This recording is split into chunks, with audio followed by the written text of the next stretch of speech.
Good evening. We're on ITMM stat yet again, looking at a short side prediction here on the GBP USD. Price has just bounced off of the middle crossover EMA and is en route towards the downside. Let's go select the high-low option here for GBP USD on the platform and choose an expiry that's around the 30-minute mark. It is currently 1907. 2000 is quite far away, 1930 is closest at 23 minutes. We will select 23 minutes as our expiry.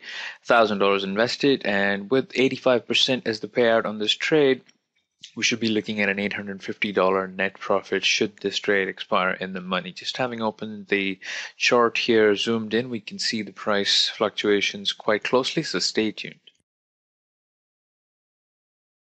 Okay, we're back. We have roughly 24 seconds remaining to expiry here in the green zone. Quite comfortably, the trade has been spanning into the money after a few seconds in the red zone when the trade was initially taken, and the trade has not left the money zone since.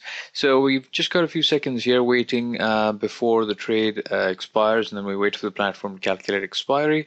There's that bounce again, retracing back into the money zone, and having successfully expired here in the money, we are now looking at the platform calculating expiry, inevitably leading to an $850 net return on this GBP USD trade.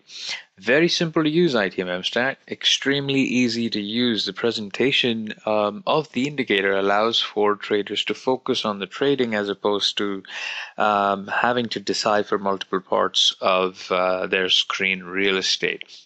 With ITMM stat, you essentially have a big arrow telling you what the main trend direction is from across multiple time frames. All of that data from across those time frames is fed into ITMM Stat's proprietary algorithm that then issues you with a direction, be that long or short or no-go. In the case of a no-go direction where you see a pair of spectacles on the screen, that essentially means staying outside of the market is you are best positioned to stay outside of the market.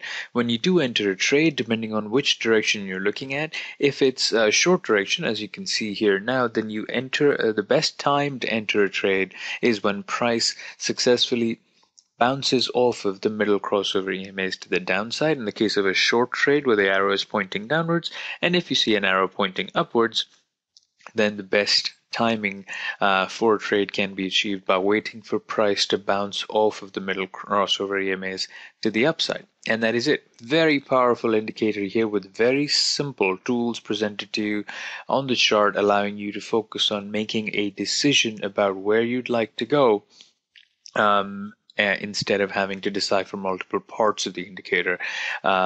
And being quick about it. So you can trade cross-asset, but you can also trade knowing that you have all this data from across multiple time frames aggregated into one chart here on the M5 time frame that allows you the privilege basically of not having to switch time frames for this particular asset that you're on right now, and also allows you the flexibility of taking a 5-minute entry chart as your focus, where you can really fine-tune your entry and don't have to flip charts in order to fine-tune that entry. Thank you.